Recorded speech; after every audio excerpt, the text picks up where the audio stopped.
Bonjour et bienvenue pour l'histoire du tube Salisbury Hill de Peter Gabriel. Ce qu'il y a de bien avec les paroles des chansons de Peter Gabriel, c'est que chacun peut y faire ses courses et y aller de sa propre interprétation. Ces chansons partent pour la plupart d'expériences personnelles ou de rêves, et sa manière de les retranscrire sans jamais totalement dévoiler le sens premier laisse la part belle à l'imagination.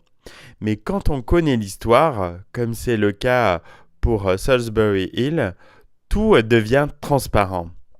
À la fin du printemps 1975, les carottes sont cuites pour Peter Gabriel.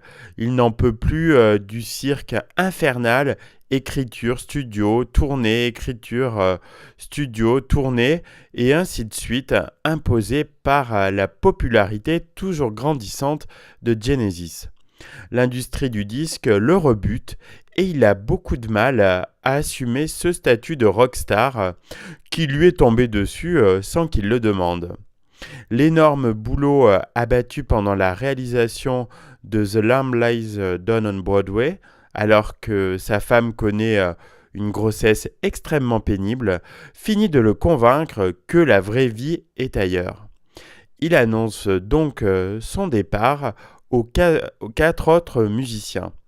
C'est de ce moment charnière de sa vie et de sa carrière que parle Salisbury Hill sous la forme d'une expérience mystique qu'il aurait vécue dans le sud-ouest de l'Angleterre, au sommet de cette petite colline du Somerset qu'il connaît depuis si longtemps. C'est là-haut, d'où il peut apercevoir les lumières de la ville, qu'il entend une voix. « Fils, prends tes affaires, je te ramène à la maison. » Une manière de dire « Allez, on arrête ce cirque. » Ligne confirmée où, au couplet suivant, le mot est lancé. « J'arrête même si les autres vont penser que je suis fou. » Connaître son planning des années à l'avance lui montrait clairement les limites de sa soi-disant liberté. Sa vie est devenue un grand n'importe quoi, il doit couper les ponts avec le groupe et avec le milieu. La charge finale est visiblement adressée aux 4 musiciens. Silhouette vide, aucune éducation, l'attaque est rude, mais fallait que ça sorte.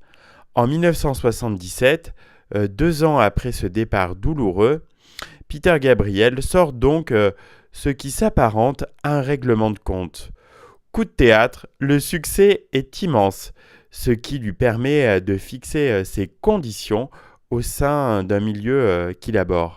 Ses prochaines productions sortiront à son rythme, en gros tous les 5-10 ans.